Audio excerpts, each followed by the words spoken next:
আজকে রয়েছে ভূত চতুর্দশী, তো সেই দিনকে ভূত ভাগানোর জন্য এই দেখো তারাবাতি, মোমবাতি, প্রদীপ সব নিয়ে চলে এসেছি বাড়ির ছাদে। তো ওই যে লিটল গোল আজকে কি বলো? কালী পুজো।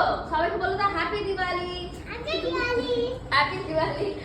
এইগুলো এখন ধরানো হবে, চলো তারাবাতি সামনে ধরায়। এখানে টুপি রয়েছে আর কি রয়েছে, এটা কি বলে? এটা কি বোম?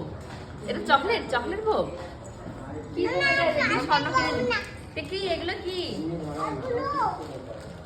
কি কি বলো বাজি। তো পাশে কি ধরিস না ধরাই নিয়ে এখনো এটা খুঁজছি খাই দেশলাই এর উপর না কিসের উপর দিয়ে একটা ধরিয়ে মনে হয় দেখে দিলে ভালো হতো। ওইখানে একটা প্রদীপ ধরিয়ে সেটা থেকে ধরা।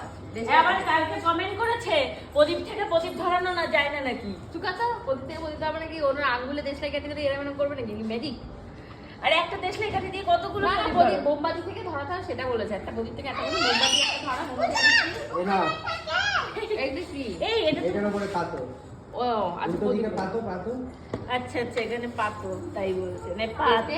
এবার একটা একটা করে দেশলাই কাঠি দিয়ে ধরাবো। এবার সবকটা জ্বালিয়ে নাও, তারপর একটা একটা করে বসিয়ে দাও। সুবিধা নেই।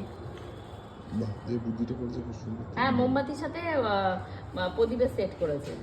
এভাবে তো অনেকই মানে সমস্যা। এবার সারাদিন বসে আগুন সরে যা তুই, আমি এমনি ভয় পাই। এই বাবা হাত ফুটবে। এবার খাটের উপর থেকে নামিয়ে নে। এটা খাটের উপরটা হলো বিপজ্জনক। নিচে রাখ তুই সর, তুই দূরে যা তুই দূরে যা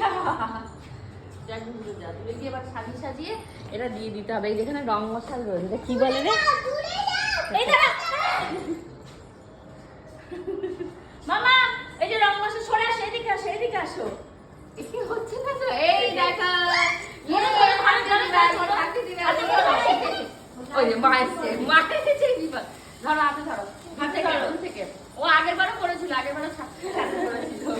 এরকম ঘোরা আগের বার শুটিং এ করেছিল তারাবাজি। হ্যাঁ মজা লাগছে। এই ধরে আছি কি বলছে? ধরবো না ভয় পাচ্ছে একটু।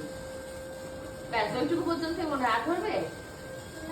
এই ওর হাত থেকে এবার নিয়ে নে, অনেকটা কাজ হয়ে গেছে। ওর হাত থেকে এবার নিয়ে নে। আরে ওর থেকে তো তুমি বেশি ভয় পাচ্ছ। তাহলে